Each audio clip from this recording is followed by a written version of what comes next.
possível também. Pedindo ao Senhor uma palavra para hoje, para a noite de hoje, o Senhor me deu uma palavra que tem por título Regiões de Cativeiro. É um assunto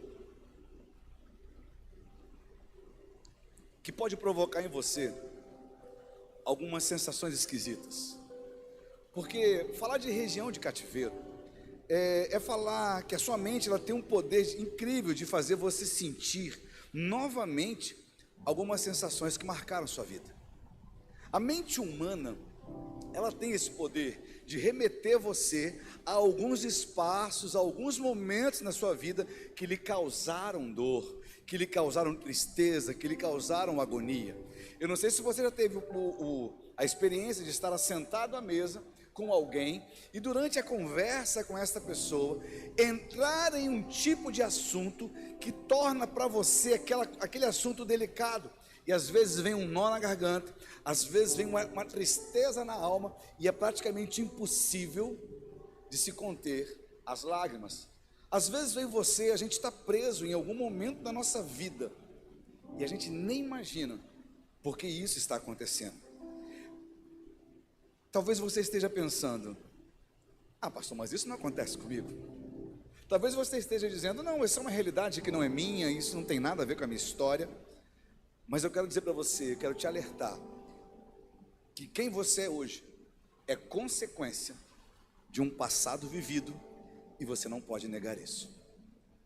Tudo que você aprendeu ao longo da tua caminhada, tudo que você aprendeu a discernir acerca de sentimentos, de atitudes, foram coisas que foram te ensinadas a partir da sua casa, a partir do relacionamento com os seus pais, a partir do relacionamento com os seus irmãos, na tua infância, no aprendizado de escola. Você é um reflexo do seu passado. Falar de passado é falar de presente também, quer você queira, quer você não queira. Seus desejos, suas crises, seu modo de tratar o próximo, seu modo de tratar a si mesmo, é um reflexo daquilo que você foi formado. Eu já conversei com algumas pessoas que tiveram exemplos de pais que eram muito rigorosos. Eu fui militar, meu pai não foi militar. Na minha casa, na minha infância, era muito tranquilo. Meu pai, encanador, pai de 7 filhos, trabalhava aqui no estaleiro. E meu pai ele gastava muito mais tempo trabalhando para poder bancar aquele monte de gente dentro de casa. E eu ficava em casa com minha mãe. E a minha mãe, por ser o filho mais novo, a minha mãe ela tinha que também ajudar o meu pai a sustentar a casa. Eu era o irmão mais novo, o Isaac deve estar por aí, ali atrás. Isaac 9 anos mais experiente do que eu, mais bonito do que eu reconheço isso. Você vê que eu estou ficando fitness, né? E o Isaac ele já desenvolvia um trabalho dele. Quando eu tinha a idade dele, quando eu nasci, eu tinha 9 anos, Isaac já tinha 18, Isaac já trabalhava, já estava no estaleiro trabalhando, né, Isaac? Com 18 anos de idade já estava trabalhando, e eu estava em casa. Não precisa não usar isso aqui mesmo, obrigadão, tá? E eu já estava trabalhando, ele já estava trabalhando, eu já estava em casa ajudando minha mãe. E a minha mãe sempre prestativa, ajudar a família. O que minha mãe fazia? Para ajudar a sustentar a casa, minha mãe lavava roupa para o pessoal do estaleiro. Esses dias teve um membro aqui da igreja que falou: cara, sua mãe lavava roupa lá para casa. Eu falei: eu sei. Eu entregava. A gente ia com um carrinho de mão, uma trouxa desse tamanho, né? Descia lá do alto do Morro do Moreno e ajudava a entregar as roupas. Quando era pessoal ali do alojamento, que ela não podia entrar, eu entrava nos alojamentos, pegava, anotava o nome, voltava. Depois eu entrava no alojamento masculino, entregava para os homens lá a roupa deles. Eu sempre ajudei minha mãe também nesse aspecto. Vendia banana aqui no Village. E eu trago na memória que a gente não pode ficar parado. Sabe, eu aprendi na minha vida que só vai passar sufoco quem não tem atitude. Só vai passar necessidade quem não tem força de vontade para desempenhar alguma coisa. Desde quando eu casei com a Janaína, as pessoas lá atrás, eu casei muito novo, casei com 20 anos. Teve gente da minha família que não acreditou. Cara, você é muito novo, 20 anos casar, não casa agora não. Mas desde quando nós casamos, nós assumimos um compromisso de viver. E até o período que eu fiquei 1 ano desempregado, 1 ano e pouco desempregado, eu nunca parei de procurar alguma coisa para fazer. Eu herdei isso de casa, eu herdei isso da minha vida. E são coisas boas que eu tive por experiência. Porém, teve outras coisas que eu herdei da minha vida que eu nem sabia que eu tinha. Eu estava preso a alguns ambientes que eu nem sabia que eu estava preso. Uma vez participando de um seminário de cura e libertação com o pessoal da Neuza Tioca, ela fez uma ministração acerca dessas regiões de cativeiro. E numa dessas ministrações, ela pedia que o Espírito Santo revelasse para a gente algumas coisas na nossa vida que nos remetiam a um período do passado que nos prendia.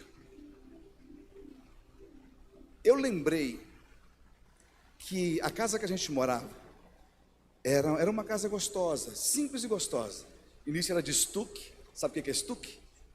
Depois o pai construiu uma parede, botou o piso, né? Era estuque por fora e barro por dentro, aquele um barro seladinho, não vou falar o que era, depois eu te falo, né? Ele é a Raquel que encerava a casa, né? Minha irmã também, Raquel. E a casa era muito bem cuidada, muito bem limpinha, muito bem tratada. Mas quando eu já cheguei, já tinha piso, já estava com parede, tudo direitinho. E tinha uma sala grande, era uma sala onde é que ficava num canto um sofá, uma TV e uma mesinha. Tinha a cozinha num cômodo, atrás do sofá ficava o quarto da minha mãe, do lado direito ficava o quarto da Noemi. Noemi tá aí? Tá ali, ficava o quarto da Noemi, um pouco mais à frente o quarto do Isaac. E naquela época só nós 3 estávamos em casa, o restante já tinha casado. E eu lembro que à noite lá em cima do sítio não tinha nada para fazer, eu tinha que inventar arte, eu tinha que inventar alguma coisa, porque era uma criança de 9 anos, 8 anos, no meio do mato, sem nada, os meus irmãos estudando, Noemi estava namorando, tinha que ser bonito, hein? Isso era quando a mãe pegava ela namorando, né? Mas Noemi já estava namorando, o Isaac também. Mas eles chegavam tarde, Isaac chegava tarde da escola e tal. E quando ele chegava, eu estava meio que acordado. Mas cada um chegava, eu ficava naquela coisa, chegou gente em casa.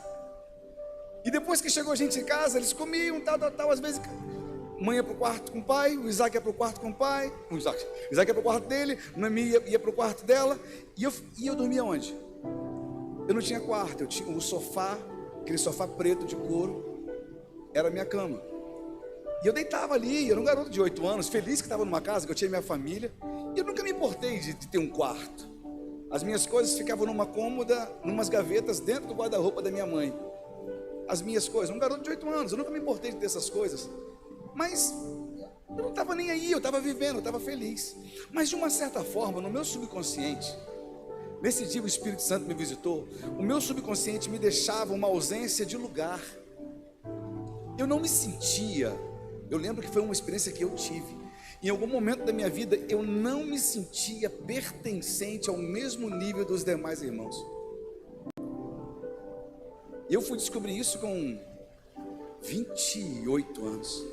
Eu olhava para todos os demais, eu via todos eles, mas eu me achava, eu sou o mais novo, aquele que não teve, aquele que não tinha e aquele que não pode ter. Eu carreguei no meu subconsciente um bom tempo isso na minha vida. Apesar de querer sempre trabalhar, de querer sempre construir, mas eu não me achava no direito de construir alguma coisa. Eu não me achava no direito de poder dar alguma coisa. Eu não me achava no direito de poder ter direito a alguma coisa. E eu achava que eu tinha que ficar à mercê daquilo que estava acontecendo. E um dia nesse culto, quando ela começou a ministrar sobre isso, o Espírito Santo me visitou. E o Espírito Santo dizia ao meu coração: eu quero tirar você deste lugar, eu quero tirar você desse ambiente, eu quero tirar você desse sentimento. Foi um momento que existiu na vida, sim, mas não é a tua realidade. Foi a necessidade daquele tempo, mas eu não te fiz para você não ter um lugar. Você tem direito a um lugar, você tem direito a uma história, você tem direito a uma posição, você tem a oportunidade de vencer e de construir. Foi algo simples, mas que para minha vida aquele dia foi libertador.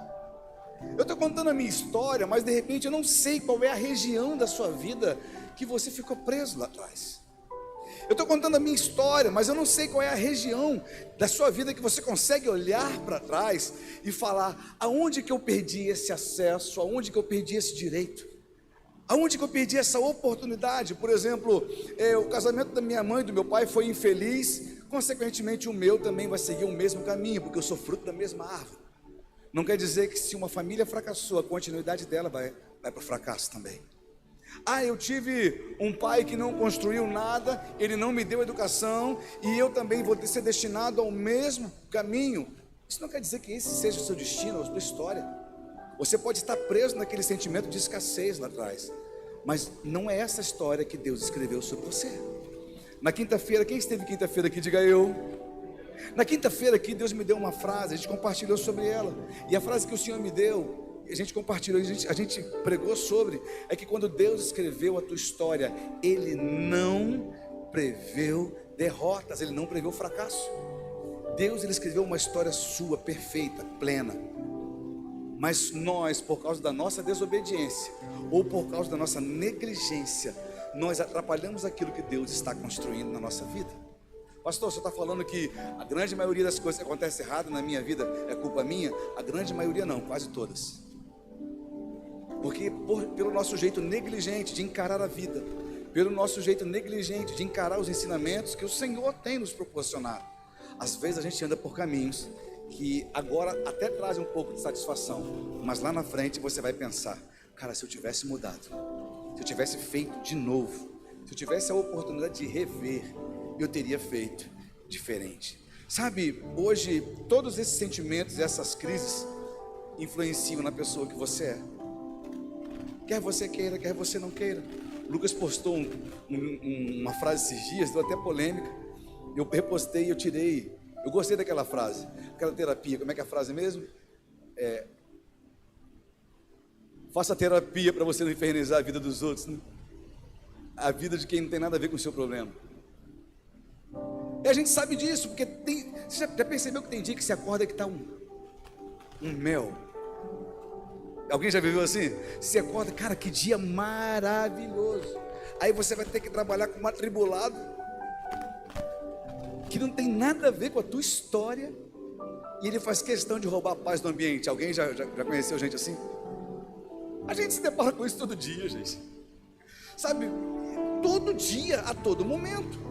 Só que a pessoa, por causa de um fragmento da vida dela mal resolvido, ela começa a ter desejos, a ter crises, a tratar o próximo e a tratar a si mesmo, por causa de uma área da sua vida que precisa ser visitada, resolvida, mas ela foge disso a todo custo.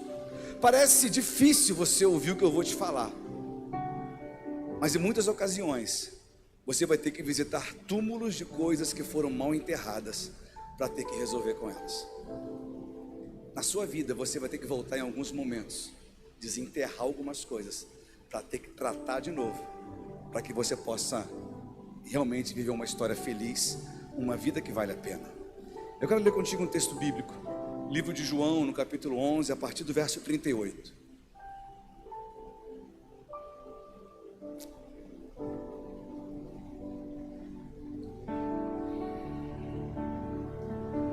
Jesus, agitando-se novamente em si mesmo, ele foi até o túmulo, que era uma gruta em cuja entrada tinham colocado uma pedra. Então Jesus ordenou: tirem a pedra. Marta, a irmã do falecido, disse a Jesus: Senhor, já cheira mal, porque está morto há 4 dias. Jesus respondeu: eu não disse a você que se cresce veria a glória de Deus? Então tiraram a pedra, e Jesus, levantando os olhos para o céu, disse: Pai, graças te dou porque me ouviste. Eu sei que sempre me ouves, mas falei isso por causa da multidão presente, para que creiam que tu me enviaste. E depois de dizer isso, clamou em alta voz: Lázaro, venha para fora. Aquele que tinha morrido saiu, tendo os pés e as mãos amarradas com ataduras e o rosto envolto num lenço. Então Jesus lhes ordenou: desamarrem-no e deixem que ele vá. Deus, eu agradeço ao Senhor pela oportunidade que o Senhor me dá de compartilhar esta palavra. Peço que o Senhor fale aos nossos corações. Ministra, Pai amado, no profundo da nossa alma esta noite. Precisamos do Senhor, do teu toque, da tua voz. Fala comigo, fala conosco hoje. Em nome de Jesus, amém e amém. Nós vemos essa história onde Jesus vai ressuscitar um amigo. O texto ele é bem longo, nós lemos a partir do verso 39. Mas os versículos anteriores falam do momento que Jesus recebe a notícia de que Lázaro estava doente. E Jesus ele tarda um pouco a tua chegada até o local onde Lázaro estava. Quando Jesus chega, ele é parado no meio do caminho pelas duas irmãs, primeiro por Marta e depois por Maria. Quando ele chega para Marta, ele diz para ela: olha, ele não está morto. Mas Maria viu, Maria enrolou o corpo. Marta viu, Marta enrolou o corpo, perfumaram o corpo do irmão, haviam colocado dentro do sepulcro, fecharam a pedra. Ela viu o fim de uma agonia e o início de um lamento. Como Jesus poderia dizer para ela: ele não morreu? Como que Jesus poderia dizer para ela: isso vai passar? Como que Jesus podia dizer para ela que a realidade era outra, se a realidade já havia sido vivenciada por ela? Sabe, quando eu e você temos a oportunidade de ser alcançados por Jesus no meio dos questionamentos, é para gerar no meu e no seu coração uma expectativa. Quando nós temos a oportunidade de ser encontrados por Jesus após um momento de luta e de dor, é para que algo de especial seja gerado após o tormento. Sabe, alguns pregadores entram pela vertente que Jesus teria que ressuscitar Lázaro. Por quê? Porque Lázaro era amigo de Jesus. Como que Jesus não colocaria um amigo dele de volta à vida? Mas eu não quero abordar essa visão hoje. Eu quero dizer que o texto continua dizendo que isso aconteceu para que o nome de Jesus fosse glorificado. Já estavam todos desacreditados acerca da vida de Lázaro. Todo mundo já havia jogado a toalha, todo mundo já havia abandonado a fé. Já tinha 4 dias. Eu não sei se você já teve o desprazer de ver um corpo depois de 4 dias. Já estava inchado, já estava em decomposição, já cheirava mal, não tinha oportunidade. Sabe, quando Jesus ordena para que tire a pedra, o questionamento de Marta já não era pela morte do falecido, mas pelo constrangimento que aquilo ia dar. Marta já não estava mais naquela expectativa de que vai tirar a pedra, ele vai voltar. Não, vai tirar a pedra, vai continuar fedendo, Jesus. Já acabou. Por que a gente vai continuar mexendo nesse assunto que está encerrado? Por que a gente vai continuar mexendo nesse assunto que não tem mais jeito? Quando tirar a pedra, todo mundo vai lembrar do que aconteceu. Quando mexer nesse assunto, todo mundo vai poder falar do que aconteceu, do que causou isso. Às vezes na minha vida e na sua vida acontece da mesma forma. Situações que morreram precocemente, e por causa dessa morte, muitos desacreditaram que poderia ter um destino diferente. E quando vocês são motivados a sonhar com a ressurreição dessa perda, rapidamente você encontra motivos para dizer: eu vou ter que passar por esse constrangimento de novo. Eu vou ter que expor essa situação de novo. Eu vou ter que abrir o coração de novo. Eu vou ter que rever esse momento de novo. E por causa de uma pendência mal resolvida, muitos vivem crises na atualidade, por estarem presos nessa região de cativeiro. Sabe, não consegui entender a limitação do meu pai, por isso vou tratar o meu filho pior do que o meu pai me tratou. Não, meu pai não pôde me dar as coisas que eu queria, por isso eu vou dar tudo para o seu filho. Dar tudo não é dar tudo, filho. Você vai estar privando o seu filho de construir alguma coisa. Não, Meu pai não podia confiar na minha mãe, eu não vou confiar em mulher nenhuma. Sério? Não, quando eu era criança, o pastor da igreja do meu pai, ele era um safado. Hoje eu não quero nada com o pastor, não quero nada com a igreja, eu quero estar fora de tudo. E tem gente que, por causa de pendências lá atrás, mal resolvidas, não querem poder hoje viver uma vida que Deus reservou para ele. Sabe uma coisa que é muito comum nessa época de final de ano? Me diz uma festa que está chegando que marca muita gente. E o que Natal lembra para você? Hein? Lá em casa hoje, acabei de chegar de Itaguaí, peguei Jana e Gabi em casa, a Gabi já chegou para mim, já comecei a maratonar todos os filmes de Natal. Eu sei que em novembro ela vê todos, ela e Janaína se juntam, elas gostam de ver. Os que já viram há 10 anos atrás, os novos, os que vão lançar, gostam de ver tudo, porque é gostoso. Só que tem muita gente, quando você fala de Natal, fala, ai Natal, eu por exemplo esse ano, Natal para mim não é que seja uma incógnita, mas é o primeiro Natal que eu passo sem minha mãe. Ela faleceu em maio desse ano. E em todos os anos passados, todos, a gente estava à mesa e era uma festa. Cadê a Regina? Está aqui? Regina e seu Fernando? Está aqui não? Veio hoje não? Está lá? Lá da casa da dona Regina dava para ver a bagunça lá em casa na varanda, era ou não era? Aquela mesa gigante, todos os filhos, os netos, violão, noite de paz, e a gente adorava, a gente cantava, eu fazia amigo oculto e ria. Os vizinhos ficavam loucos com a gente porque não tinha bebida, não tinha zoeira, tinha festa, tinha alegria, tinha verdade, tinha oração, tinha palavra antes da meia-noite. Mas agora os dois partiram. Meu pai, a gente fazia questão de botar toquinho de Papai Noel nele, e ele ria daquela toquinha. Só que eles não estão ali. Aí a gente fala, para mim acabou o Natal agora. Peraí, a Maria e o Abel precisam conhecer a mesma alegria que a gente viveu a vida inteira. Seus netos não têm culpa pela partida de pessoas queridas. A tua vida precisa dar continuidade a deles também. Tem gente que rouba momentos de alegria da vida do próximo, porque um momento da sua vida parou. Querido, você não foi feliz até aquele momento?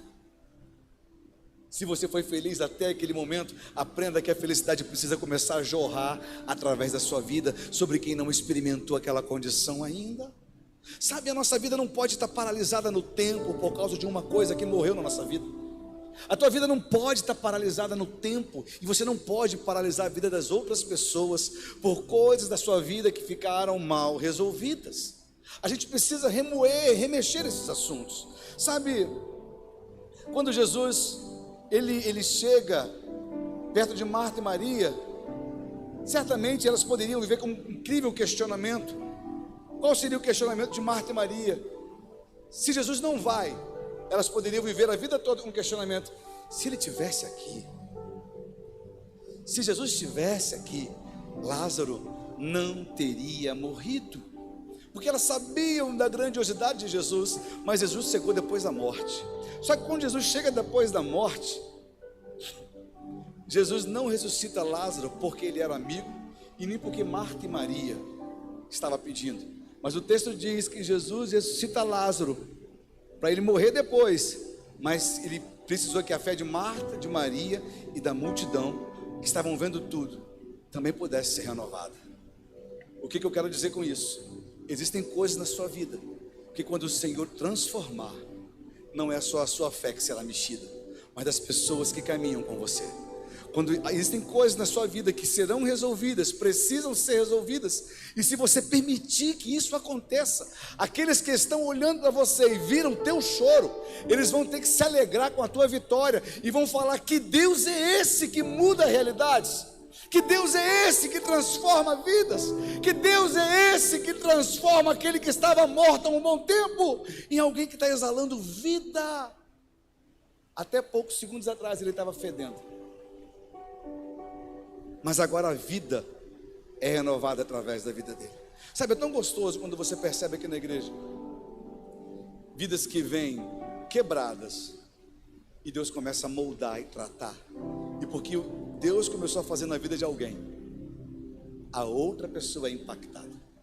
Pode deixar assim, minha luz, isso, melhor.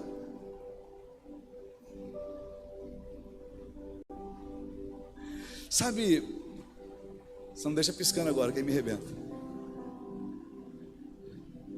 Vidas que foram alcançadas, que foram tratadas, e o testemunho dessas vidas, elas começam a fazer diferença na vida de alguém. É muito simples. Quem veio para a igreja aqui porque viu na internet e deu curiosidade de vir, diga eu. Quem veio para a igreja porque passou aqui na frente, ficou curioso, falou: um dia eu vou entrar aí, diga eu. Quem veio aqui na igreja porque viu Deus fazer na vida de alguém e falou: cara, se Deus fez na vida dessa pessoa, eu quero que Ele faça na vida também, diga eu. Está conseguindo entender a grandiosidade daquilo que Deus quer fazer na sua vida? Para Deus mudar a tua casa, primeiro Ele quer começar mudando você. Para Deus mudar a tua família, primeiro Ele quer começar mudando quem você é. E eu quero conversar contigo sobre 3 aspectos. A primeira coisa, tirar a pedra. Não, antes de você mudar, quando eu pedi para colocar esse cartaz, volta lá. Quando eu pedi para esse fundo, é um jardim, é um lugar bonito, é um descanso. Mas o que está no pé desse homem? Algo que prende ele de desfrutar o momento. Eu te pergunto, o momento que você está vivendo na sua vida é o melhor ou o pior momento? Pensa aí onde você está. A vida que você está vivendo hoje é o teu melhor momento ou o teu pior momento? Simples, descobrir isso. Aí onde você está, se você tem intimidade com a pessoa do seu lado, diz para ela 3 coisas que você tem vontade de agradecer muito pelo que está acontecendo hoje.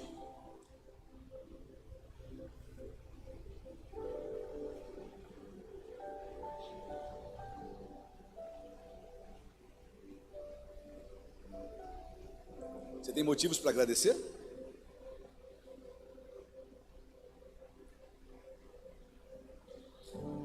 E diz para ela, se você tiver intimidade, uma coisa que está roubando a tua paz.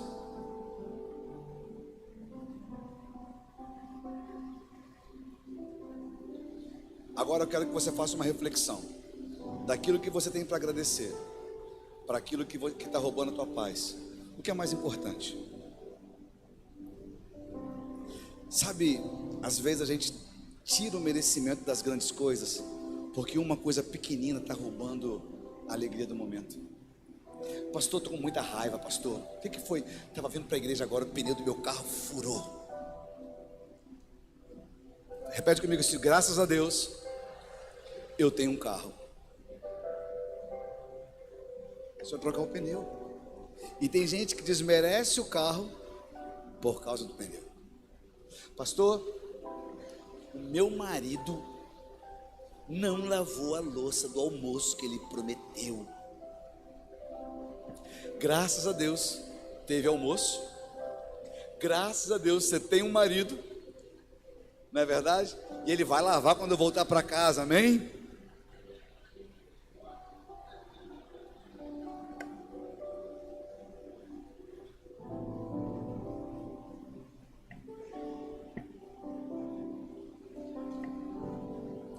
A gente precisa agradecer ao Senhor por essas coisas.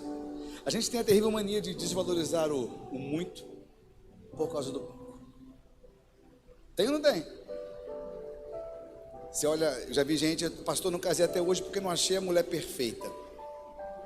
Um perfeitinho. É igual o pessoal falando de adesivo. Falei no Jump, teve um cara com argumentação não bíblica falando que por que eu não devo fazer tatuagem. Eu não tenho nada a ver com tatuagem, a igreja também não tem não. Aí teve um crente que chegou para mim uma vez: isso é absurdo, pastor. Cor. Você já viu uma Ferrari com adesivo? Aí eu olhei para ele: tu tem cara de Ferrari?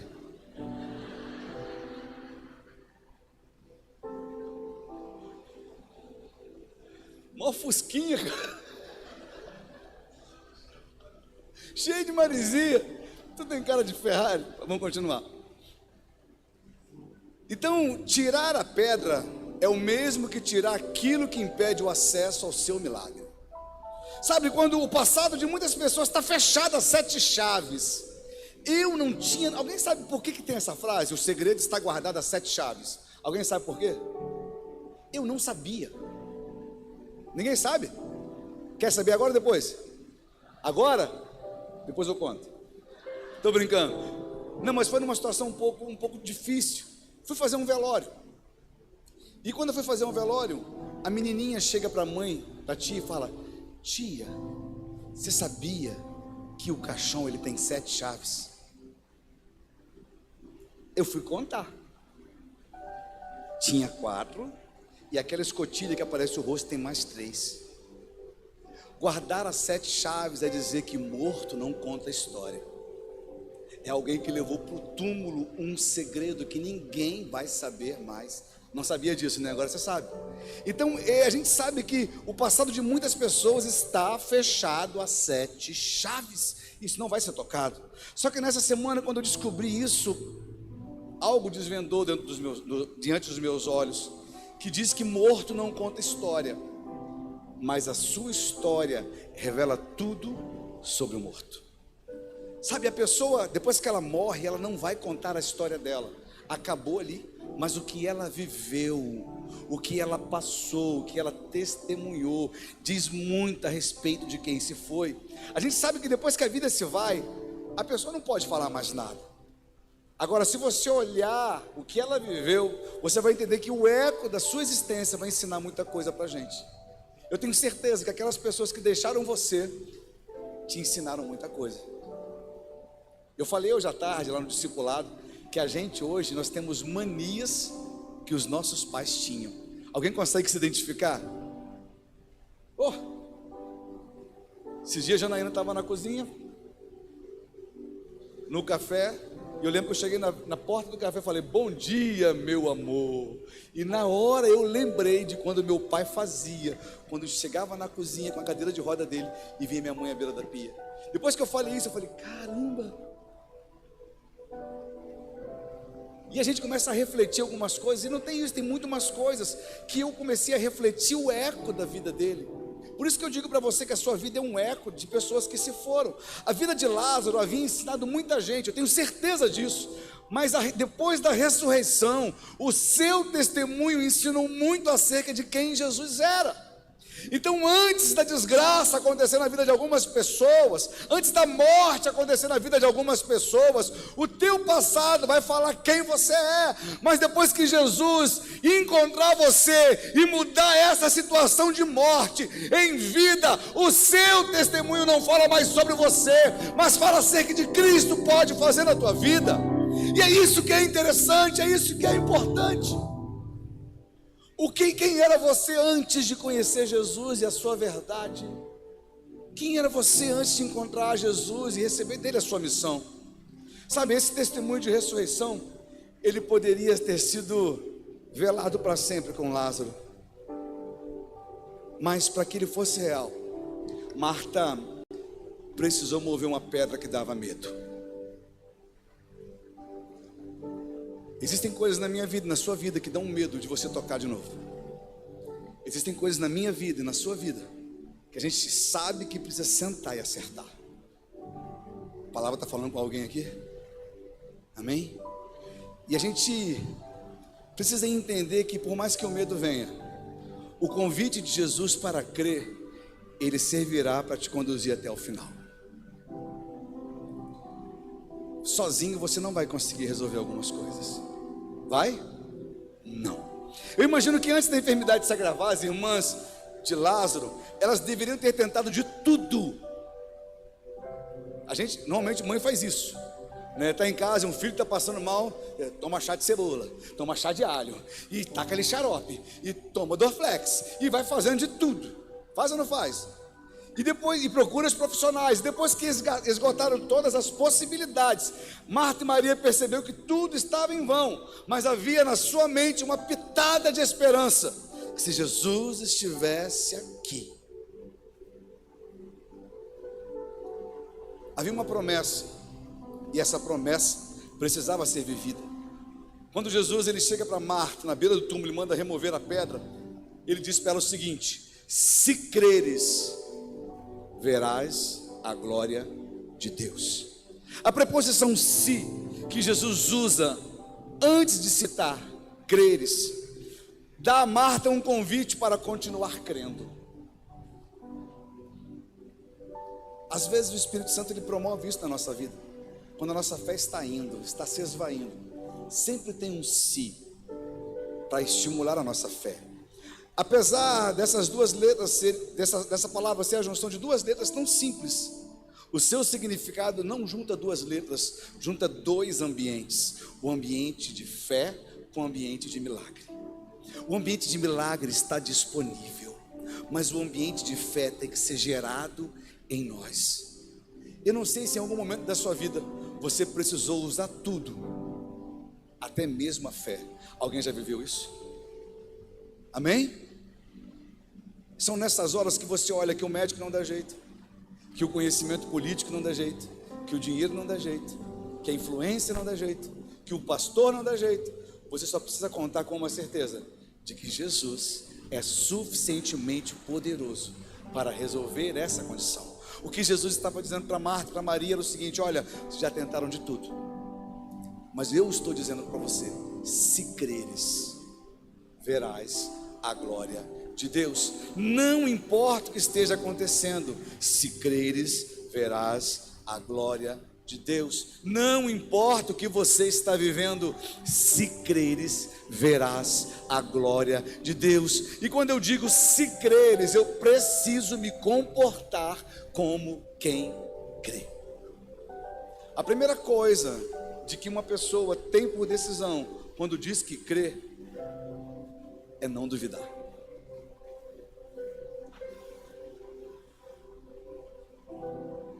E o que a dúvida gera no nosso coração? Medo, incerteza, agonia. Esses sentimentos têm sido frequentes na sua vida diante das adversidades que você tem vivido? Será que você tem acordado de manhã com a certeza de que Deus está te ouvindo? Ou com a certeza de que tua vida está se esvaindo? Como quem estivesse morto, sobrevivendo por aparelhos, vendo tudo terminar. Será que a certeza de que Deus está se movendo em teu favor já saiu da tua vida? Eu falei que esse tipo de palavra poderia mexer um pouco com o seu ego no começo da mensagem, de poder visitar quem você é, de poder visitar o teu coração e as certezas que envolvem dentro de você. Seja muito sincero comigo. A adversidade que você está enfrentando, o desespero resolve? Sim ou não? A ira resolve? Eu vou lá e vou dar um... Não vai. Agora, se saiu da força do teu braço, você tem confiado no braço do Senhor? Porque, gente, onde é que estão os crentes desse lugar? Porque eu sei, eu tenho crido que Ele é poderoso, Ele vai guardar o meu tesouro. Eu sei que aquele que prometeu a boa obra, Ele é fiel para terminar. Cadê os eu seis da sua vida? Cadê a certeza? Cadê a palavra de esperança? Cadê a Bíblia que tem sido gerada no seu coração? Cadê a procura pela certeza do Deus que governa a tua vida? Você acha que eu também não passo por lutas e adversidades? Igual a você. E todos os dias eu preciso dizer para Ele: Senhor, eu continuo crendo no Deus que me chamou, no Deus que me comissionou. Nada fugiu ao seu controle. Nada fugiu ao seu controle. Não importa o que você esteja acontecendo, se creres, verás a glória de Deus. Você pode aplaudir o Senhor por essa palavra? Agradece a Ele por essa palavra, dizendo: eu creio, Senhor, eu confio nessa palavra. Depois que Maria é interpelada pelo Senhor Jesus, ela é motivada por Ele. Jesus, Ele fala algo incrível. Depois que o túmulo está aberto, Ele faz uma oração e fala: Pai, graças te dou porque me ouviste. Eu bem sei que tu me ouves sempre, mas eu digo isso para que eles vejam que o Senhor me ouve. O que Jesus estava dizendo: olha, a gente tem relacionamento, mas eu estou fazendo essa oração pública, essa manifestação de fé pública, para que eles creiam que o Senhor fala comigo, que o Senhor usa a minha vida. É tão interessante porque Jesus, ele começa a profetizar. Sabe o que falta na minha vida e na sua vida? Atitude de fé. E começar a profetizar sobre aquilo que está morto. Eu já vi gente chegando no meu gabinete falando: pastor, meu casamento está uma droga. E eu falo: você já orou por ele? Não. Já jejuou por ele? Não. Então descobriu porque está uma droga. Estou errado? Não. Você já pagou um preço? Não. Então você não investe. Como é que você quer que fique tudo bem? Ah, pastor, eu não consigo romper na minha vida profissional. Você acorda cedo para trabalhar? Não. Você tem estudado? Não. Não. A gente tem que ter algumas atitudes de fé para algumas coisas no reino físico mudar. Mas no reino espiritual, você precisa ter palavras de fé. Você precisa entender que a sua boca, ela lança um decreto. Deus te dá autoridade para profetizar sobre um vale de ossos secos. Você está conseguindo entender? Já morreu? Profetiza. Ó filho de Israel, ouve a voz do Senhor. Profetiza. Só que ao invés de profetizar, a gente continua ainda chorando morto. Ao invés de dar uma palavra para mudar o cenário, a gente fica celebrando o morto, lembrando da agonia, lembrando da tristeza, lembrando do fracasso. Muda o que o reino espiritual está ouvindo, para que a resposta seja diferente daquela que você está experimentando. Quase que eu fiz aqui na igreja uma semana de jejum sem murmuração. Sabe que delícia que ia ser? Você vai poder comer de tudo.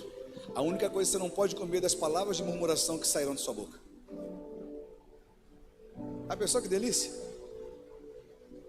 Aonde a gente vai começar o dia agradecendo, vai terminar o dia agradecendo. Teve um momento ruim? Teve. Mas você precisa agradecer pelos momentos ruins. Eu vi um pastor falando essa semana algo terrível, de bom. Ele falou: sabe por que você ainda não gosta de gente? Porque você não ora por ele. Jesus manda você orar pelos seus inimigos. E é impossível você orar por alguém que você não ama. Ore até que o amor brote no seu coração. E você vai perceber que o seu foco de oração estava errado diante daquela circunstância. E realmente é verdade, porque a oração é uma atitude de amor que você tem por alguém. É ou não é? Senhor, visita os meus inimigos, que eles me conheçam, que eles conheçam o meu Deus, que eles entendam que eu não estou contra eles, mas o Deus que está com a minha vida é um Deus que quer ser o Deus deles também. Que eles conheçam o Senhor, e a gente caminhe lado a lado, que a gente caminhe junto. Ah, pastor, isso aí é muita novelinha para contar para mim. Eu falei numa igreja agora à tarde, e eu falei um pouco acerca de maturidade cristã. Tem crente maduro na fé aqui? Amém? Quem aqui nasceu, não vou falar igual piadinha que eu tenho lá, fica sem graça. Nasceu no hospital, mas serviu na igreja desde pequenininho, diga eu. Quem foi batizado esse mês agora, diga eu. Gostei de ver, hein? Pensa só. Quem foi batizado agora, quem veio para Jesus agora, está aprendendo a ser cristão agora. É ou não é verdade? E tudo aquilo que você vem sendo alimentado na igreja, vem direcionando você para a sua vida, vem tratando você para a sua vida. Para quem é mais fácil perdoar? Para quem foi batizado agora ou para quem nasceu na igreja? Oi? Vocês não falam, sabe por que não falam? Porque apesar de ter nascido na igreja, não tomou vergonha na cara, que esse é um dos princípios do evangelho. Pastor, para mim perdoar é tão difícil. É porque você não reconheceu que você foi perdoado.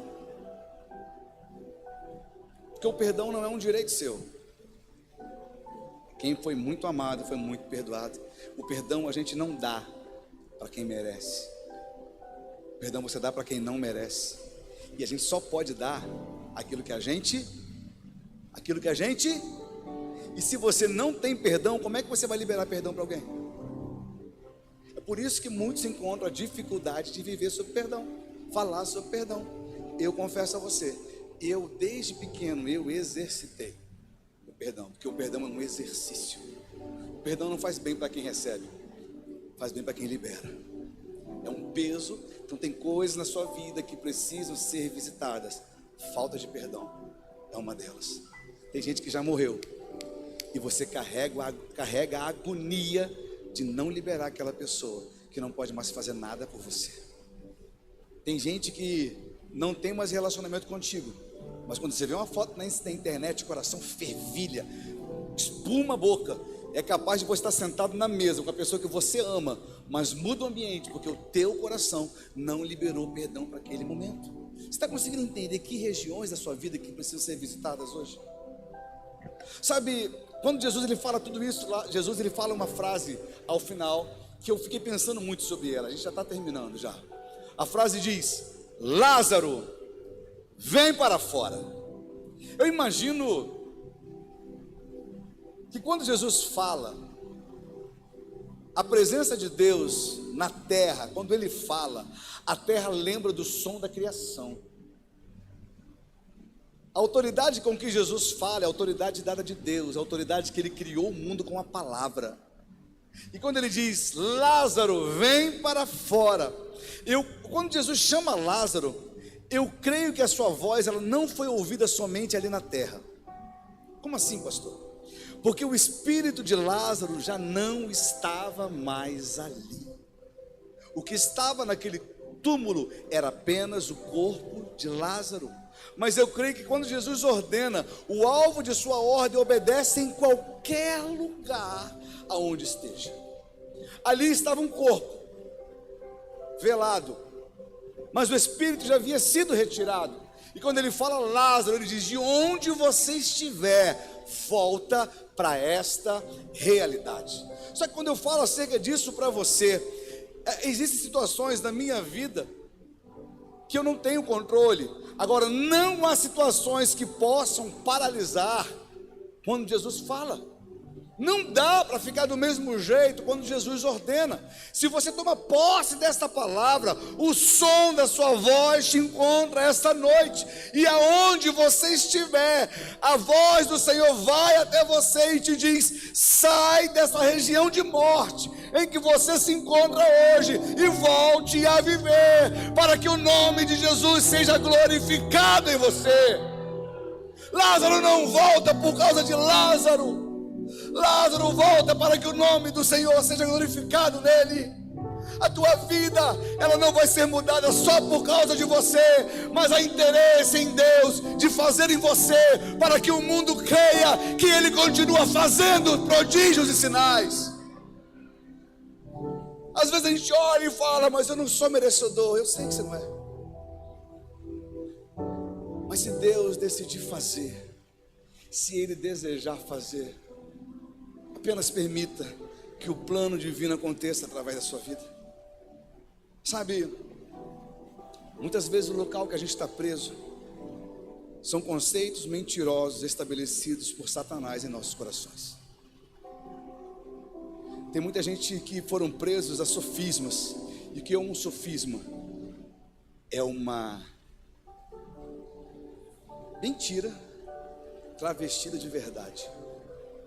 Um sofisma é algo ilusório que Satanás colocou no seu coração para gerar um pensamento acerca de você, para que você abandone família, para que você abandone a sua igreja e até mesmo pensar em tirar a própria vida. Pensamentos do tipo: eu não sou amado, eu não sou celebrado. Pensamentos do tipo: eu não consigo contribuir, eu não tenho influência, ninguém olha para mim. Sabe, às vezes o inimigo ele consegue permear a nossa mente com esse tipo de sentimento. Uma vez chegaram para uma pessoa da igreja e falaram para ela o seguinte: eu saí da Reino. Mas por quê? O pastor passou por mim na rua e não falou comigo. Gente, eu estava chegando agora aqui na igreja. Falei para a Jona, Jona, tanta gente nova que eu não sei o nome, eu não sei o rosto. Não dá para eu conhecer todo mundo.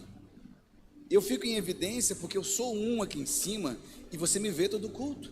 E é fácil conhecer o meu nome. Agora, até eu conversar contigo, conhecer você, conhecer a tua história, às vezes demora tempo. Fora que tem gente que não dá a oportunidade de se tornar conhecido. Tem gente que chega na igreja igual agente secreto. Apagou a luz, chega, antes que acenda a luz, sai e fala: ainda bem que ninguém me viu, que eu estava na igreja. Tem medo de dizer que é crente, tem medo, e quer que a gente conheça. Agora, se você está inserido numa célula, teu líder sabe o seu nome, tem o seu telefone, sabe a data do seu aniversário, e se você se permitir, ele sabe da sua dor e quer cuidar de você. Então, nosso jeito de ser igreja é estar inserido em célula. É assim que a gente consegue cuidar desse povo todo. Quem é feliz com o cuidado que recebe neste lugar, dá um glória a Deus. Isso é tão gostoso, porque a grande maioria entendeu qual é esse propósito. Mas às vezes o inimigo vai botar na sua cabeça: aquele lugar não é lugar para você, não. Eu vou falar da última que falaram, né? Uma das últimas, já falei acho que umas 2 vezes aqui. Não vou para aquela igreja não, porque aquela igreja lá é só lugar de gente rico.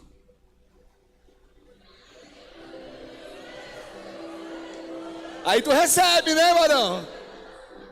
O pessoal fala: para ali na frente, tem um monte de carrão que para ali na frente. Mas tem gente que vem de Uber, tem gente que vem de ônibus, tem gente que vem a pé, tem gente que vem de bicicleta, tem um cara que vem com aquela bicicleta elétrica. Tem de tudo. Mas as pessoas, elas rotulam e criam às vezes um rótulo, e aí o inimigo usa esse rótulo para dizer para você: aquele lugar não é para você. Sabe, a tua casa não é para você. Esse trabalho não é para você. A tua família não é para você. Sabe, algumas dessas situações te trazem vergonha, ou até mesmo mexe com o seu orgulho, tem se colocado entre você e o milagre de Jesus. Teu casamento pode ser muito feliz, sabia disso? Quem vive um casamento feliz, dá uma glória a Deus. Ele pode ser muito mais feliz. Sabe por quê? Porque ainda existem coisas que separam a verdadeira celebração dentro do seu casamento. E às vezes são detalhes que você não consegue tocar, não tem liberdade para falar. Existem momentos no seu ministério, na sua célula, no seu trabalho, que você pode avançar, você pode fluir, você pode, sabe, crescer lá dentro. Mas porque você não toca em algumas situações da sua vida e não resolve, você não consegue, sabe, crescer lá dentro.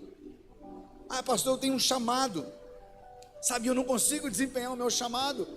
Mas você tem algumas limitações que está te prendendo, porque alguém te disse que você não levava jeito, e de repente aquela pessoa estava com toda a razão. Que isso, pastor? Eu conheci um cara que falou: pastor, meu sonho era cantar no ministério de louvor. Aí eu falei: canta aí um pouquinho. Aí ele cantou. Aí eu falei: é um sonho para você e é um pesadelo para os outros. Porque tem gente que não tem voz para cantar, cara, e não consegue entender isso. Ah, mas a minha esposa gosta. Eu falei: tem doido para tudo. Não é verdade? Mas o fato de você não ter vocação para o ministério de música não quer dizer que você não tenha vocação para outras áreas da igreja. E entender também que ser usado na igreja não é ser usado no púlpito. Que isso? Ser usado por Deus é ser luz no meio das trevas. Se a gente acender a luz, aqui a tua luz continua brilhando mais forte do que esses holofotes. Sabe, é lá fora que o povo precisa de alguém sarado, que o povo está precisando de alguém que foi impactado por Jesus, alguém que foi transformado por Jesus. Sabe, Jesus poderia mandar Lázaro ressuscitar com o túmulo fechado. Sabia disso? Por que Jesus manda tirar a pedra? Se Lázaro ressuscita com a pedra fechada, com o túmulo fechado, o milagre não seria exposto aos olhos de todos. Que isso, pastor? Não, ele estaria lá dentro, ressuscitado, mas lá dentro. E depois do milagre pronto, é fácil tirar a pedra.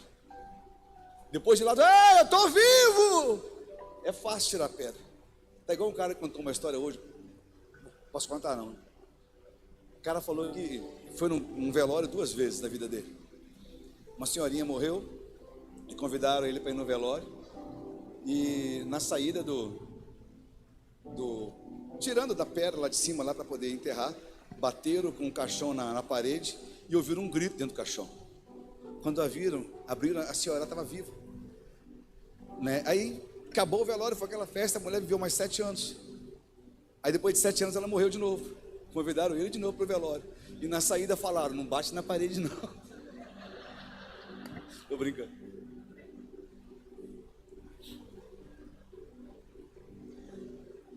Apaga isso da internet, pelo amor de Deus.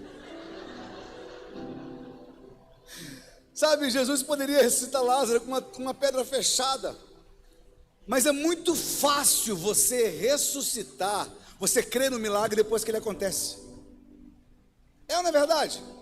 É muito fácil você acreditar, você viver um milagre sem você acreditar em nada. Para que você precisa de Jesus então? Agora Jesus pode mudar a tua história hoje. Do jeito que você está. Mas o pecado, o orgulho, o medo que ainda estão na sua frente vão precisar ser retirados hoje.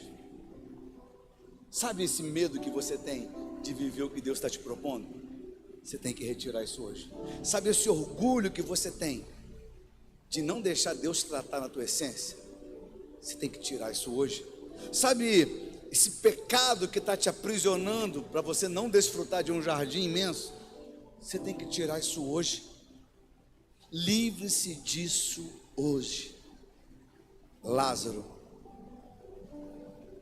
ouça o Senhor. Vem para fora. Talvez esse não seja o seu nome, mas é a sua realidade. O Ministério de Louvor pode subir, tá? Talvez esse não seja o seu nome. Não me chamo Lázaro, mas você já está morto, ou se faz de morto já tem um bom tempo. A tua vida já parou, já tem um bom tempo. E hoje a impressão que você tem é que você está vivendo num ambiente que não traz sentido para você. E para você deixar de acordar seria a mesma coisa do que você já está vivendo. Algumas pessoas têm levado uma vida sem sentido nenhum, porque desacreditaram que Deus pode mudar a história delas. Algumas pessoas pararam de viver momentos incríveis, porque desacreditaram que Deus é a solução da vida delas. Quando a gente reconhece que Jesus é Senhor sobre a nossa vida, a gente começa a aceitar o que Ele está propondo para nós. Sabe o pecado que originalizou, que deu origem a todo o sofrimento que você está vivendo hoje? Que é isso, pastor? Sim, grande parte da agonia de muita gente começou com desobediência, começou com pecado, começou investindo em áreas que você sabe que não deveria ter investido.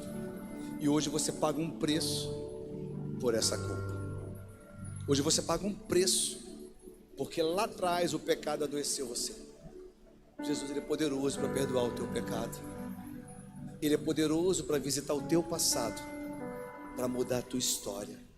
Sabe, o mesmo Jesus que ressuscitou Lázaro está chamando você pelo teu nome hoje, dizendo: hoje eu quero ressuscitar a tua vida, hoje eu quero mudar a tua história, hoje eu quero mudar a tua casa, e tudo vai começar a partir de você. Aonde é que está a primeira pessoa que entendeu que Deus está falando contigo hoje e que deseja entregar a tua vida para Ele, e que deseja sair desse lugar escuro que você está e falar: eu preciso que a minha vida seja mudada hoje? Sai do seu lugar e vem aqui na frente. Eu quero orar por você. Eu tenho certeza que essa palavra falou no teu coração.